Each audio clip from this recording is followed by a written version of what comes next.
आपके पास कोई एक वेक्टर है ए और ये वेक्टर दिया है क्या, i cap plus 2j cap minus 3k cap, i cap plus 2j cap minus 3k cap. बोला गया ऐसा कि जब हम इस ए वेक्टर में किसी बी वेक्टर को ऐड करेंगे तो हमको मिलेगा unit vector along x axis. जब हम इस ए वेक्टर में बी वेक्टर को ऐड करेंगे तो हमको मिलेगा unit vector along x axis. तो तुमको बी निकालना है, तो क्या हम यहां से बी निकालने के लिए आई कैप में से ए वेक्टर को माइनस कर दें? बोलो बोलो। तो बस कुछ करना नहीं है, आप i cap minus a vector i cap plus 2j cap minus 3k cap, चलो solve this. Then vector b will be equals to i cap minus 2j cap plus 3k cap, ये दोनों i cap cancel. Then vector b will be equals to minus 2j cap and plus 3k cap. This is your answer. ठीक है विवेक, समझे? Yes sir.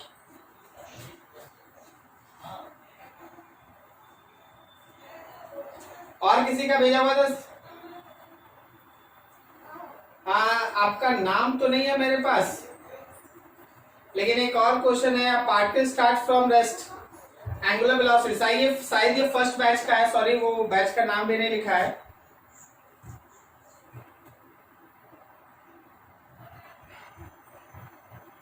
आप लोग हमेशा है ना, जैसे विवेक अपना नाम लिख के भेजा है ना, वैसे भेजिए। किसी और का डाउट है क्या, बोलो तो। कोई और ऐसा जो क्वेश्चन अपना सेंड किए हो? सर हम सेंड किए थे। अच्छा, व्हाट्सएप में भेजे थे कि चैट सेक्शन में? नहीं सर, चैट सेक्शन पे ही सेंड किए। हाँ चलो चलो, वेट हम देख लेते हैं।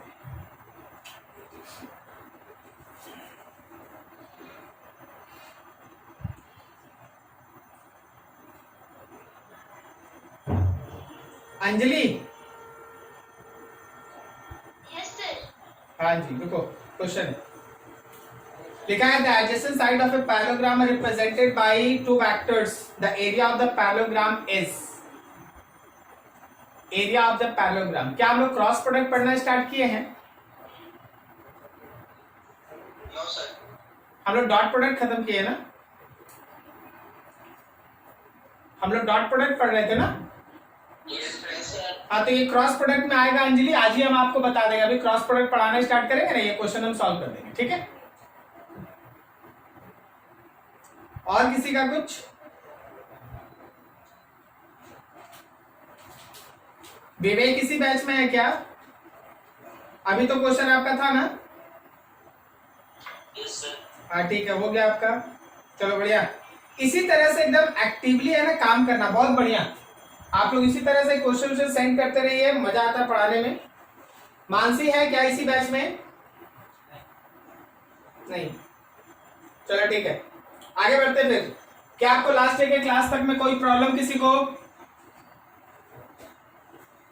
No sir. ठीक है, तो आज हम लोग को क्रॉस प्रोडक्ट डिस्कस करना है और बहुत इंटरेस्टिंग होगा, जरा ध्यान से।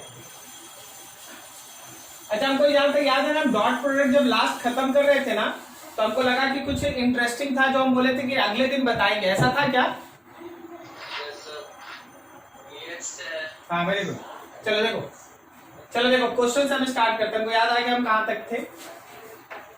तुम्हारे पास क्वेश्चन है, एक वेक्टर ए है 3i cap plus 2j cap plus k cap, और एक वेक्टर बी है i cap plus j cap plus 2k cap. तुमसे ये बोला गया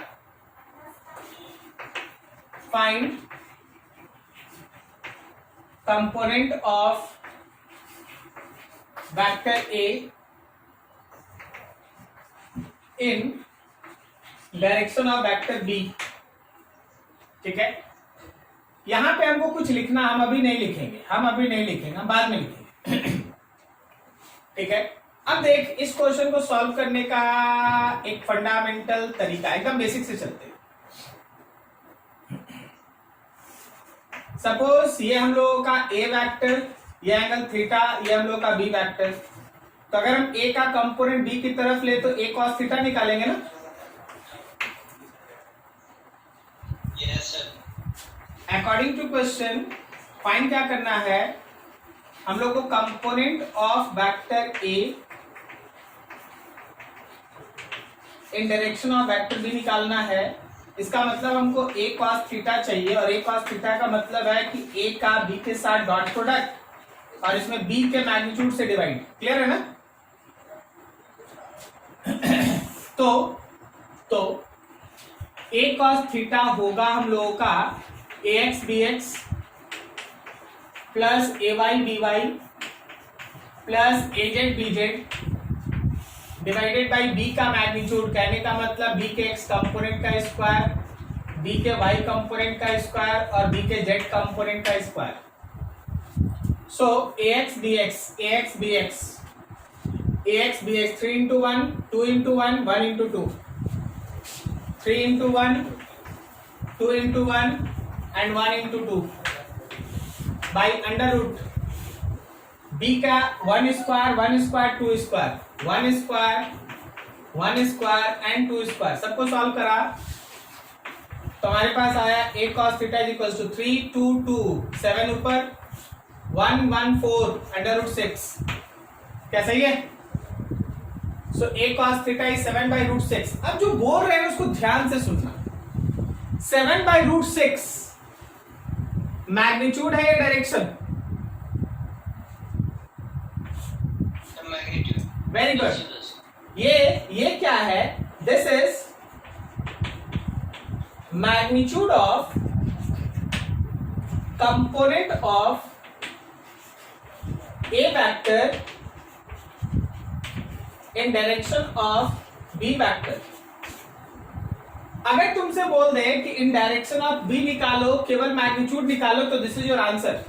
लेकिन हम बोले यहां हमको कुछ लिखना, इन direction of be in vector form. मतलब वेक्टर फॉर्म मतलब डायरेक्शन लगाना पड़ेगा। क्या समझा? गौर करो। a cos थीटा का मैग्नीट्यूड 7 बाई रूट 6 है, और क्या इस a cos थीटा का डायरेक्शन b वेक्टर की तरफ है? Yes sir. बोलिए जी बोलिए, समझ में आया क्या जो बोले हम? Yes sir. सो इन vector form,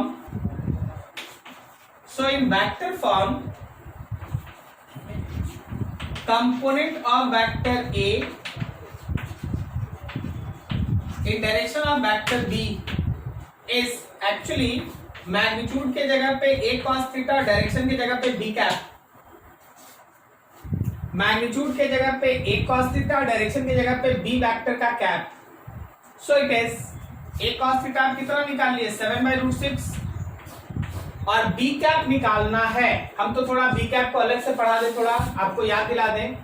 remember initial first और सेकंड क्लास आपको पढ़ाया गया था, कोई भी वेक्टर को अगर यूनिट वेक्टर में बदलना है तो उस वेक्टर में उसी के मैग्नीट्यूड से डिवाइड करो। याद आया क्या? Yes sir. Yes sir. तो मेरा बी वेक्टर कौन है? तो है वो I cap plus J cap plus 2k cap, और उसी के मैग्नीट्यूड से डिवाइड करना under root 1 square plus 2 square. So overall your B cap is nothing else but simply I cap plus J cap plus 2k cap divided by root 6। और ये B cap को यहां put कर दो बस, i cap plus J cap plus 2k cap divided by root 6। अब देखिए, अब थोड़ा मैथमेटिकल काम। 7 से मल्टीप्लाई हो गया, नीचे 6 रह गया, तो ये हो गया 7 i cap 7 j cap 14k cap divided by root 6 6। This is your answer. तो अच्छे से देखो, अगर तुम्हारे पास क्वेश्चन में बोला है component of A in direction of B निकालने, तो तुम्हारा आंसर है 7 बाई रूट 6। ओके, लेकिन अगर बोल दिया कि component of A in direction of B निकालो वेक्टर फॉर्म में, तो भाई आपको ये आगे वाला काम करना पड़ेगा। मतलब आपको इसके साथ एक प्रॉपर डायरेक्शन लगाना होगा, प्रॉपर डायरेक्शन बी कैप, क्योंकि तुमको कंपोनेंट बी के डायरेक्शन में निकालना था बी कैप। क्या आपको ये कॉन्सेप्ट समझ में आया? लास्ट टाइम लोग इसको पढ़े थे, आज क्लियर कर रहे हैं। कोई दिक्कत किसी को? सर। चलो बढ़िया से नोट करो, आगे बढ़ेंगे।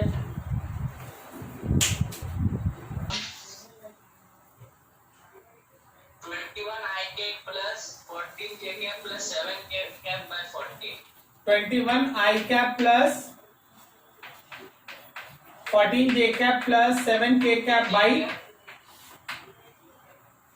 540. 40. May be correct. ये वाला सही होगा, ये वाला नहीं, गलत हो गया जी। सर हम डिवाइड कर दिए थे उसको। अब जो भी किए हैं सही आंसर ये है 21 I cap plus 14 J cap plus 7 K cap. ठीक है भाई, 7 into सर पहला वाला है तो 7 into पूरा वाला पार्ट डिवाइडेड बाय 14, तो सर हम इसको डिवाइड कर दिए थे। अच्छा ठीक है, मतलब आप बोल रहे हैं कि ये दोनों आंसर एक है ना, लेकिन यहाँ एक कैसे हो जाएगा? ठीक है, सही, लेकिन आपको इसमें कॉमन निकालना। हाँ ठीक है जी, बिल्कुल सही, ठीक है, दोनों सही। आप इसमें से 7 कॉमन निकाल के नीचे 14 को कट कर दिए ही ना? Yes sir. हाँ ठीक है, बढ़िया, सही है।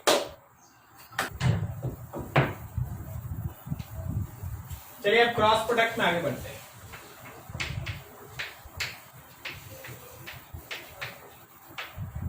क्रॉस प्रोडक्ट, दूसरा नाम है इसका वेक्टर प्रोडक्ट। इसके बेसिक कॉन्सेप्ट में एकदम फर्स्ट में आपको बता दिया गया था, एक ऐसा फिजिकल क्वांटिटी जो खुद एक वेक्टर है, वेक्टर फिजिकल क्वांटिटी होगा, ये किसी दूसरे वेक्टर फिजिकल क्वांटिटी से मल्टीप्लाई हो और जो रिजल्टेंट आपके सामने है वो भी एक वेक्टर फिजिकल क्वांटिटी हो। एक वेक्टर फिजिकल क्वांटिटी अगर दूसरे वेक्टर फिजिकल क्वांटिटी से मिलता है और रिजल्टेंट फिर से एक वेक्टर ही बनके तैयार होता है, then this type of multiplication is called cross product और वेक्टर प्रोडक्ट। ठीक है, इसको हम लोग क्रॉस प्रोडक्ट या वेक्टर प्रोडक्ट कहते हैं। अब देख, इस तरह के मल्टीप्लिकेशन का थीम ये है कि जो रिजल्टेंट क्वांटिटी बन रहा है वो एक वेक्टर है, तो कुछ इंपॉर्टेंट जहां ये वेक्टर प्रोडक्ट यूज होगा, हम तो आपको ये बोलेंगे ना, जब तक आप रोटेशनल मैकेनिक्स में नहीं पहुंचते तब तक ये क्रॉस प्रोडक्ट आएगा ही नहीं, काम ही नहीं आएगा। देखिए, जैसे हम एग्जांपल आपके सामने दिखाते हैं। जब आप पोजीशन वेक्टर को फोर्स वेक्टर से मल्टीप्लाई कीजिएगा तो टॉर्क होता है। Position vector, force vector, torque vector, याद रखना, अगर निकालना पड़ेगा तो याद करना। दूसरा, जब आप इस पोजीशन वेक्टर को मोमेंटम वेक्टर से मल्टीप्लाई करते हो तो ये एंगुलर मोमेंटम होता है। ठीक है, जब आप इस पोजीशन वेक्टर को एंगुलर वेलोसिटी से मल्टीप्लाई करते हैं, लीनियर वेलोसिटी से मल्टीप्लाई करते हैं, तब जाके ये एंगुलर वेलोसिटी होता है, ओमेगा। तो ये सब तरीका है, ये है हमारे पास क्रॉस प्रोडक्ट जो आपको पढ़ना है। अगर तुमसे बोला जाएगा कि देखो जी पोजीशन वेक्टर ये है, फोर्स वेक्टर ये है, टॉर्क निकालो, तो दिमाग में जाना चाहिए कि नहीं हमको क्रॉस प्रोडक्ट करना है। जैसे अभी तक क्या था, तुमको बोले डिस्प्लेसमेंट और फोर्स दिए, बोले वर्क निकालो, तो डॉट प्रोडक्ट। उसी तरह पोजीशन वेक्टर दिए, फोर्स दिए, बोले टॉर्क निकालो, मतलब क्रॉस प्रोडक्ट। ऑलवेज दिमाग खुला रखना। नाउ क्रॉस प्रोडक्ट में हमारे पास वेक्टर बन रहा है, तो इसका कैलकुलेशन दो पार्ट में होगा। एक होगा मैग्नीट्यूड का कैलकुलेशन और दूसरा होगा इसके डायरेक्शन का कैलकुलेशन। सो दोनों को बहुत केयरफुली समझना। पहला,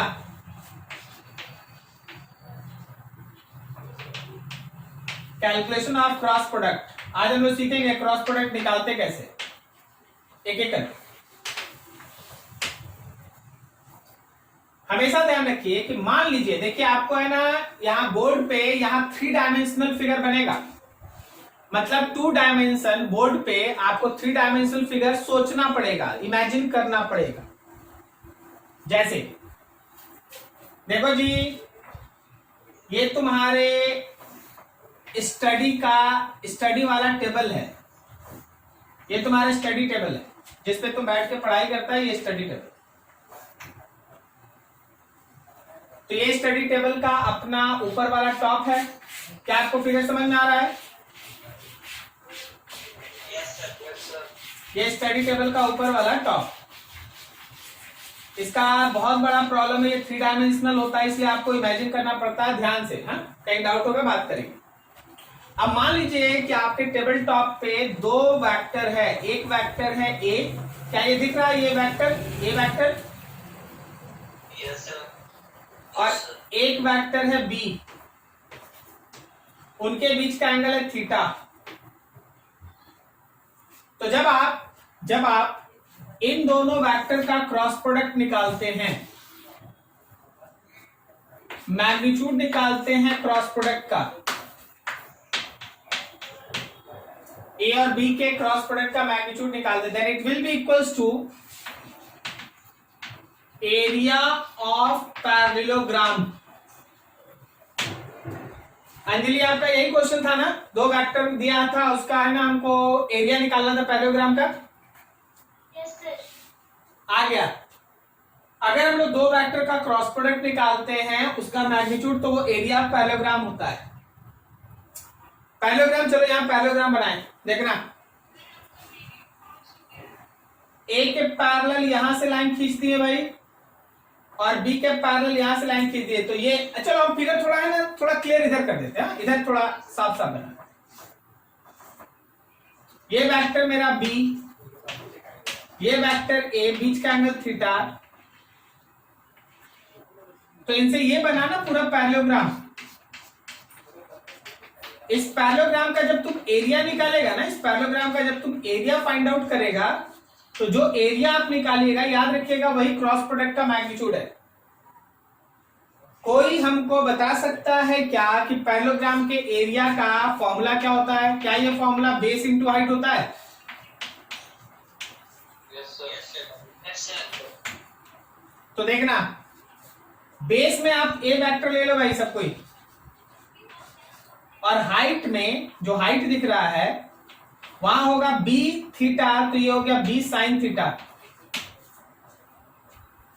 बेस में ए होगा और हाइट में बी साइन थीटा होगा। So finally you get that कि magnitude of cross product a cross b, magnitude of cross product a cross b is equals to a B sine theta. देखो dot product होता है A B cos theta. Dot product क्या होता है? Dot product में पढ़ा ना, कल से 2 दिन पहले से पढ़ रहा है ए बी कॉस थीटा, लेकिन क्रॉस प्रोडक्ट में क्या होता है? A B sine theta. क्या आपको अंतर पता चला दोनों में? अरे भाई हाँ ना बोल दो, कुछ पता चलता है। ठीक है, तो देख क्रॉस प्रोडक्ट का अगर मैग्नीट्यूड निकालना है तो A B sine theta, cross product का मैग्नीट्यूड निकालना है A B sine theta, dot product निकालना है तो ए बी कॉस थीटा। अब निकला, अब आगे, अब यहां देखो ए बी साइन थीटा। अब आता है बात डायरेक्शन का, क्रॉस प्रोडक्ट के डायरेक्शन का।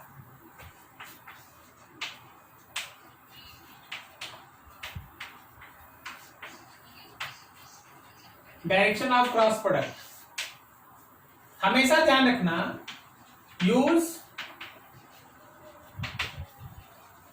Right hand thumb rule. आपको राइट हैंड थंब रूल लगाना है, आपको right hand thumb rule use करना है। Use right hand thumb rule, आपको राइट हैंड थंब रूल लगाना है। देखना और समझना, आपको राइट हैंड के फिंगर्स को curl fingers of right hand from A to B vector, then direction of thumb will give direction of A cross B। पढ़ लीजिए आराम से, अभी तो बहन को बहुत काम है, बताना है। आपको क्या करना है, राइट हैंड के फिंगर्स को घुमाना है, थंब को छोड़ के बाकी सारे फिंगर्स को घुमाना है। थंब को छोड़ के बाकी सारे फिंगर्स को घुमाना है, तो किधर से किधर घुमाना है?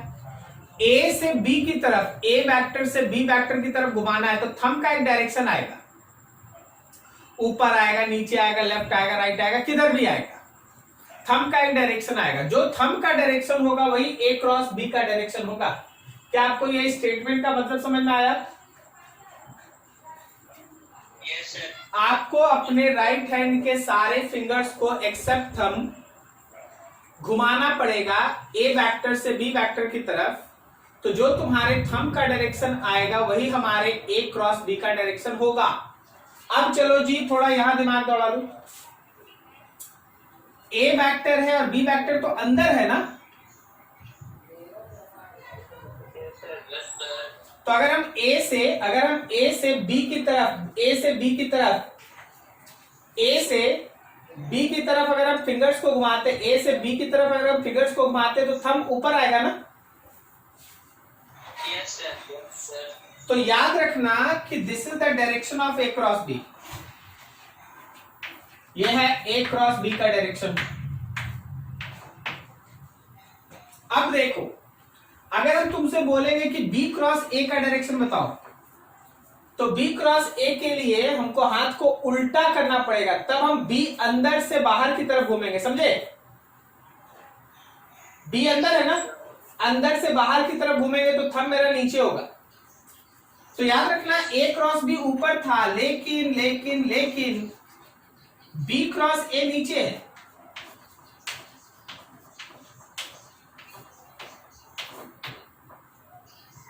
ठीक है, चलिए और यहां पे सोचिएगा, बताइएगा हमको धीरे धीरे। आप लोग ऊपर आप क्या लिख रहे हैं? यहां से वहां से उधर राइट में यूज के नीचे यूज कर्ल, CURL कर्ल घुमाना है। यस। अब देखो यहां पे बताना, तुमको बताना बोर्ड के बाहर और बोर्ड के अंदर, यही वर्ड तुमको मेंशन करना है। जरा गौर करना, ये वेक्टर है मेरा P और ये वेक्टर है Q। तुमको बताना है P क्रॉस Q का डायरेक्शन। बोलो जी, बोर्ड के बाहर है अंदर? सर बोर्ड के अंदर। सर बोर्ड के अंदर। बोर्ड के अंदर, सही है ना, इनवर्ड।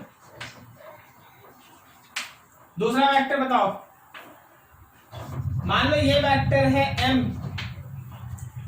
और ये वेक्टर है N। तुमको N क्रॉस M का डायरेक्शन बताना है, बोलो।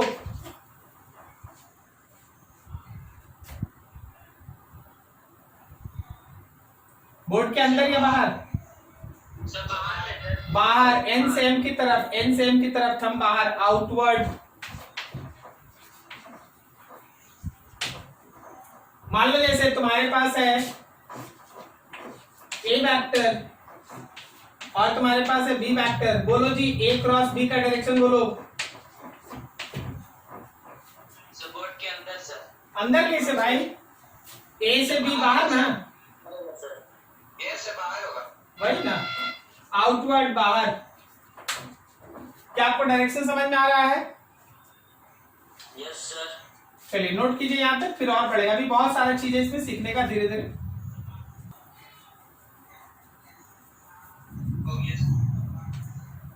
चलो जी, जिनका डायरेक्शन में प्रॉब्लम हुआ आप फिर से सुन लीजिए।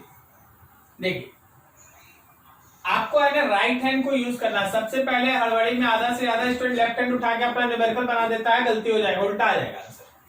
तो राइट हैंड को यूज करना है, उसको हम लोग कहते हैं राइट हैंड थंब रूल। करना क्या होगा, राइट हैंड के सारे फिंगर्स को घुमाना है, कर्ल करना है ए से बी की तरफ। तो जो तुम्हारा थंब का डायरेक्शन आएगा वही ए क्रॉस बी का डायरेक्शन होगा। तो जैसे यहां बताएं कि देखो जी, P और Q वेक्टर है, P क्रॉस Q। तो देखो, P से Q घुमाने के लिए आप हाथ को ऐसे नहीं रख सकते, ऐसे रखिएगा तो P से Q घूमेगा ही नहीं, उल्टा नहीं ना जाना है, आपको तो इधर घुमाना है। तो आपको हाथ को ऐसे करना पड़ेगा। तो थंब अंदर चला गया, अब आप P से Q की तरफ घूम जाइए, P से Q की तरफ घूम जाइए, थंब अंदर है ना। Yes sir.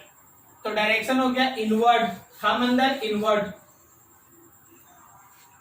समझे? Yes sir. इसी तरह अगर ए और बी दिया है, बोला ए क्रॉस बी के बारे में सोचने के लिए। तो आप ए से बी की तरफ फिंगर्स को घुमाइए तो थंब देखिए बाहर है, सो डायरेक्शन इज आउटवर्ड। समझ में आया? Yes sir. बस ऐसे ही चलता है। अब एक इंटरेस्टिंग फिगर है, यहां देखना जरा ध्यान से, हम आगे लिखेंगे अभी। जरा ए क्रॉस बी को देखो, क्या ये ए क्रॉस बी, सब कोई बहुत ध्यान से सुनना, क्या ये ए क्रॉस बी ए के साथ 90 डिग्री बना रहा है? Yes sir. सबको समझ में आया? सबको समझ में आया? ए क्रॉस बी ए के साथ 90 बना रहा है। Yes yes sir. Yes sir. A cross b b के साथ कितना बना रहा है? सर बी के साथ भी 90। हाँ, बी के साथ भी 90 बना रहा है, बिकॉज ए और बी प्लेन में है भाई, प्लेन में, और ए क्रॉस बी इस प्लेन के परपेंडिकुलर है। क्या बोलता है? सही है? Yes sir. तो ए के साथ भी 90 बनाएगा और बी के साथ भी 90 बनाएगा। ए और बी है प्लेन में और ए क्रॉस बी है प्लेन के परपेंडिकुलर, तो ए के साथ भी 90 और बी के साथ भी 90। क्लियर है? Yes sir. अब जरा सोचना, क्या ए क्रॉस बी और बी क्रॉस ए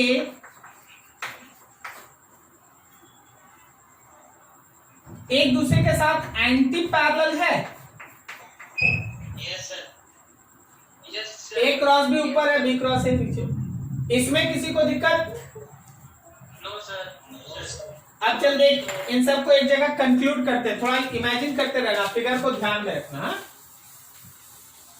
सर वो एंटी पैरेलल वाला समझा दीजिए। एकदम बता देते, वेट करो बस, फिर से थोड़ा जगह बना ले लिखने के लिए।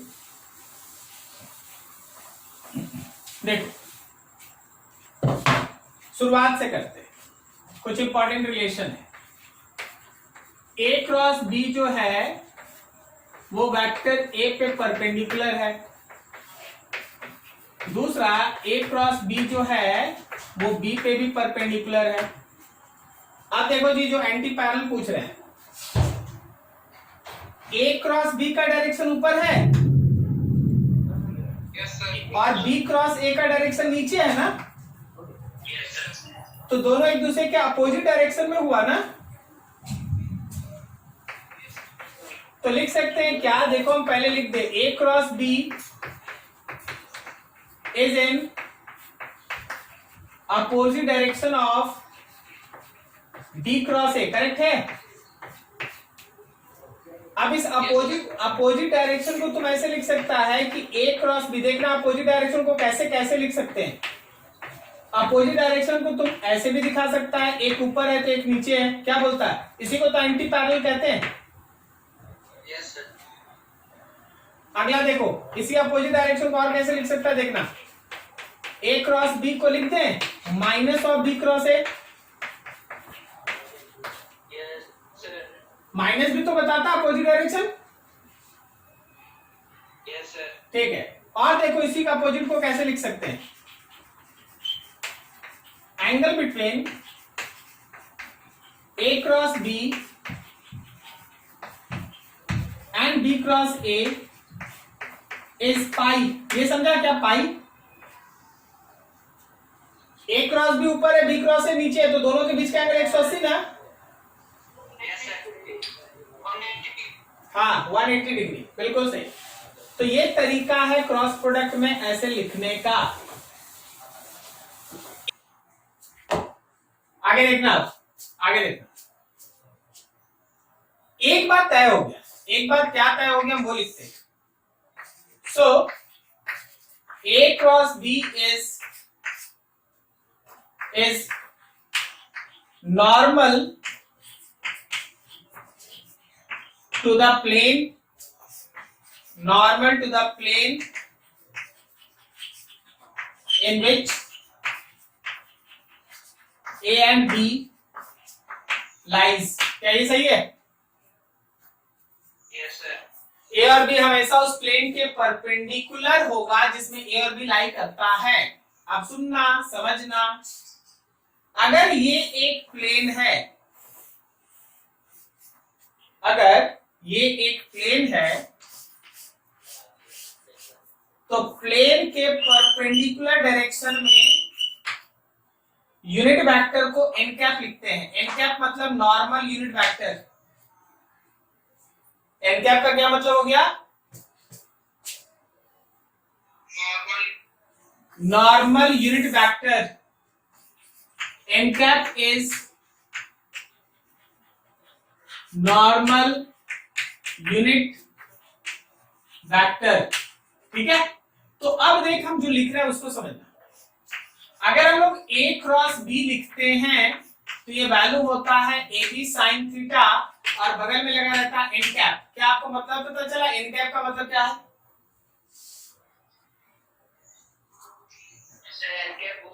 डायरेक्शन। बिल्कुल सही, यहां से यहां तक इसका मैग्नीट्यूड हो गया।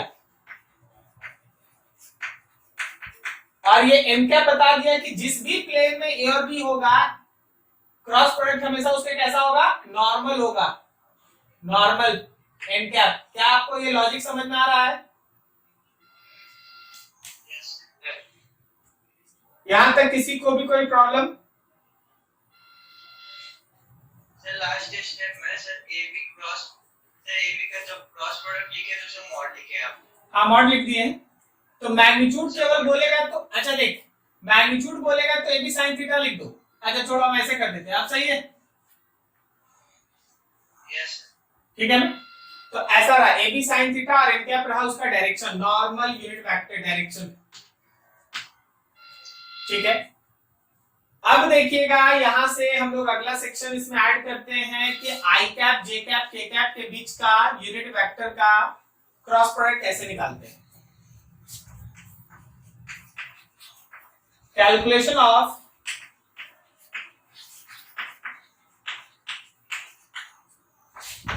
Cross product between I cap J cap and के cap. I cap J cap और के कैप के बीच का क्रॉस प्रोडक्ट निकालना। तो पहले तो तुम डायरेक्शन ही बना लो।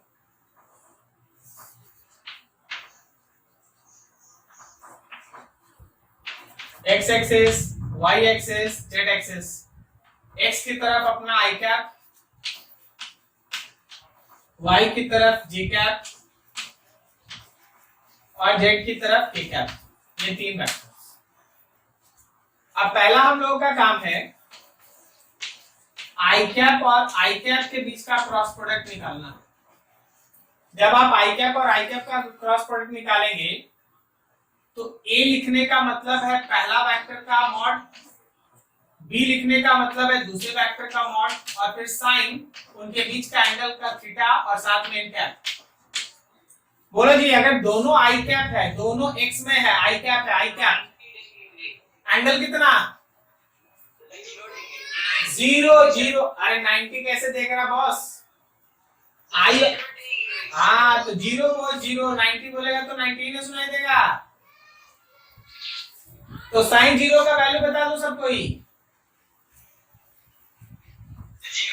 0। तो यहाँ कुछ भी रहे 0 से मल्टीप्लाई सब खत्म। मतलब ये है कि आई क्रॉस आई का वैल्यू है 0। सिमिलरली हम तीनों एक साथ लिख देते हैं, समझो। तो आई क्रॉस आई हो गया 0, उसी तरह जे क्रॉस जे हो जाएगा 0 और के क्रॉस के हो जाएगा 0।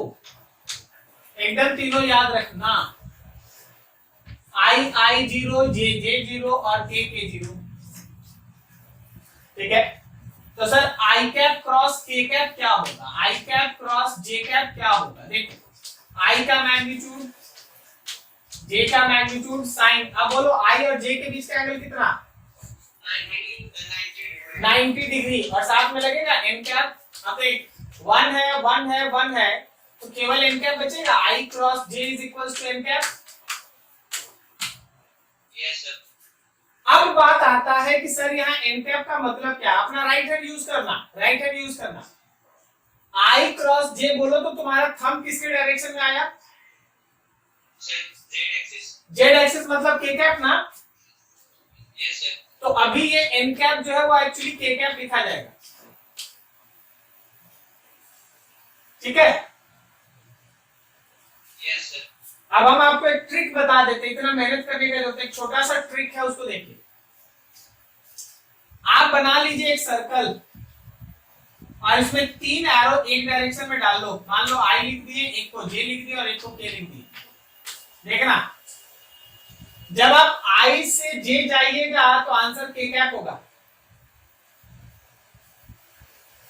जब आप जे से के जाइएगा तो आंसर आई कैप होगा, और जब आप के से आई जाइएगा तो आंसर क्या होगा? तो अब तीनों को हम एक साथ लिखते हैं। आई क्रॉस जे अगर किए तो के कैप आ गया, चलो बढ़िया है के कैप। तो याद रखना कि अगर जे क्रॉस के करेंगे तो आंसर होगा आई कैप, और अगर हम लोग के क्रॉस आई करेंगे तो आंसर होगा जे कैप, ठीक है जी। Yes sir. अब थोड़ा सा यहाँ आ जाओ, यहाँ आ जाओ। देखो ए क्रॉस बी और बी क्रॉस ए में माइनस है, मतलब डायरेक्शन उल्टा। तो जरा गौर करना यहाँ देखना, अगर आई क्रॉस जे के है तो जे क्रॉस आई क्या माइनस के होगा? कैसे जा रहे जी? अरे उल्टा हो गया ना, समझे कि नहीं? Yes sir. इसका बता, अगर हम के क्रॉस जे कर दें तो ये answer is minus i cap ना। Yes sir. और यहाँ क्या हो गया कि आई क्रॉस के कर दिए अगर, then your answer is minus जे।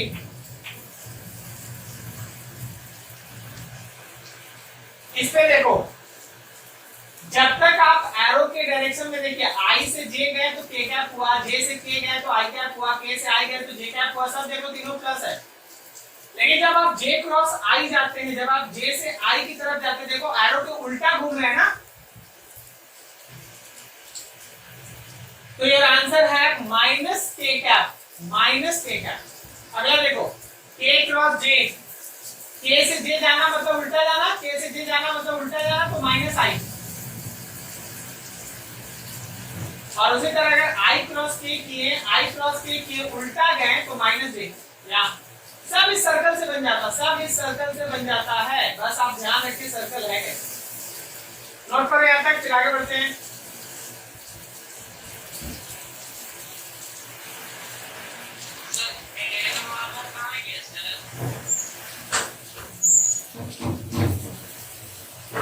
हाँ बोलो, क्या बोले?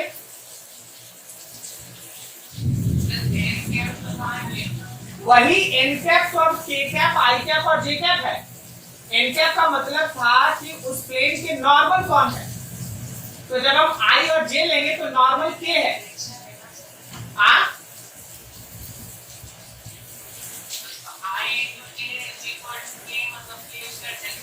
हाँ बिल्कुल बिल्कुल, डायरेक्शन हो गया। एन कैप और के कैप है, समझे?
क्या हुआ?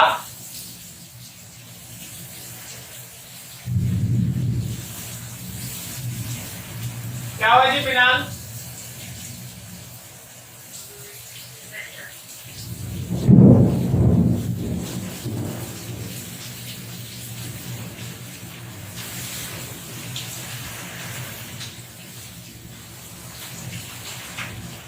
देखो अब हम लोग सीखने जा रहे हैं कि अगर दो vector i cap J cap के कैप के फॉर्म में दिया है,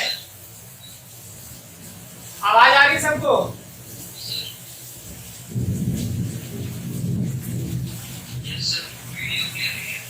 वीडियो क्लियर नहीं आ रहा?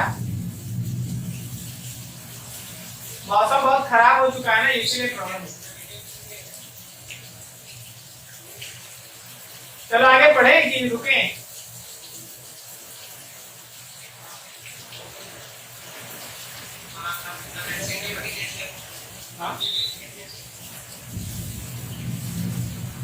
क्लियर हुआ वीडियो? ठीक है। मान लो दो वेक्टर जो है वो आई कैप जे कैप के कैप के फॉर्म में दिया है और हमको चाहिए क्रॉस प्रोडक्ट निकालना। तो हम लोग कुछ ऐसा काम करेंगे कि जब हम लोग ए क्रॉस बी कर रहे हैं तो आप ए के इस कंपोनेंट को तीनों से मल्टीप्लाई करेंगे,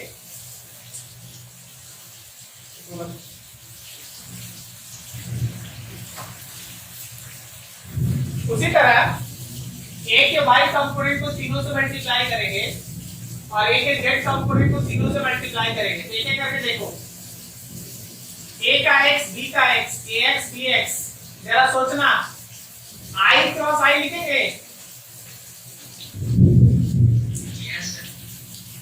फिर a x b y i cross j लिखेंगे, फिर a x b z i cross k लिखेंगे। देखो देखो a x b x i i, a x b y i cross j, a x b z i cross k. A y से start करो, a y b x j cross i, J cross I, A y b Y J cross J, J cross J, plus a y B Z J cross के, जे cross के। अगला ए z B x k cross आई, के cross आई, ए z B Y के cross जे,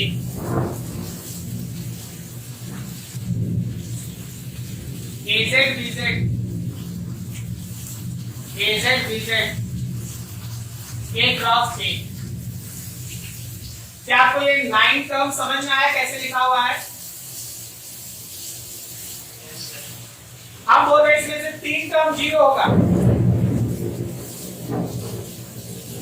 आई cross आई 0 तो पूरा 0, जे cross जे 0, के cross के 0। Clear है? तो जो बचा उससे काम करो, ax by देख लीजिए जी, i क्रॉस j कैसे होगा?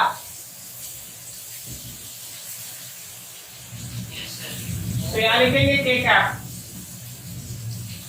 अगला देखो ax bz i cross k, देखो देखो देखो देखो देखो i क्रॉस k क्या माइनस a है? तो लिखेंगे माइनस जे कैप।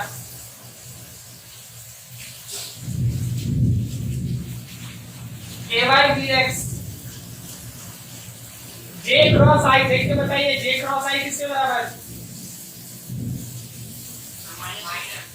माइनस के कैप के बराबर। वेरी गुड, माइनस के कैप। अगला वाला टर्म तो 0 है, उसको देखो ए वाई बी जेड, देख के बताओ जे क्रॉस के किसके बराबर? I cap plus a z b x k cross i देख के बोलो k cross i j cap plus a z b y बोलो जी के क्रॉस जे किसके बराबर minus i cap good very good. अब जरा ध्यान लगाइएगा, देखिए के कैप यहाँ है के कैप, जे कैप है यहाँ, आई कैप है यहाँ, आई कैप से लिखना स्टार्ट करो।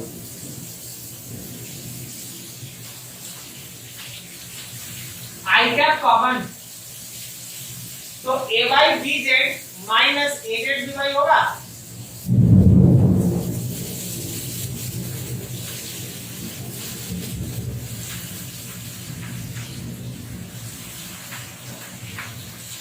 जे cap common A z B x minus A x b Z, A z B x minus A x b Z plus A cap common A x b Y minus A y b x, a x b Y minus A y b x. आपको ऐसे cross product निकालना पड़ेगा, ठीक है। लेकिन हम आपको बताते हैं इतना बड़ा काम तुम एक बार भी नहीं करना होगा, हम तुमको बताएंगे एक ट्रिक, बताएंगे, इतना बड़ा काम करना ही नहीं पड़ता। आज थोड़ा नेटवर्क का इशू है, हम लोग अगले दिन उसमें आगे बढ़ जाएंगे, आप इसको अच्छे से नोट कर लीजिए। इसमें कहीं दिक्कत किसी को? बस आज इतना नोट कर लो, हम लोग अगले दिन इसमें आगे बढ़ जाएंगे। थोड़ा सा मौसम खराब है, बहुत ज्यादा प्रॉब्लम है, नेक्स्ट दिन से आगे बढ़ते हैं। नोट करो इसको अच्छे से। और अगले दिन तुम लोग के लिए होमवर्क क्या है? क्रॉस प्रोडक्ट का क्वेश्चन छोड़ के बाकी सब बना के आएगा। क्रॉस प्रोडक्ट का क्वेश्चन छोड़ दीजिए, वेक्टर प्रोडक्ट का क्वेश्चन छोड़ दीजिए, बाकी स्केलर प्रोडक्ट, रिजल्टेंट, सब्सट्रैक्शन, इन सब से जितना क्वेश्चन है ज्यादा से ज्यादा बना के आओ नेक्स्ट क्लास। ओके, सुनाई दे रही है बात?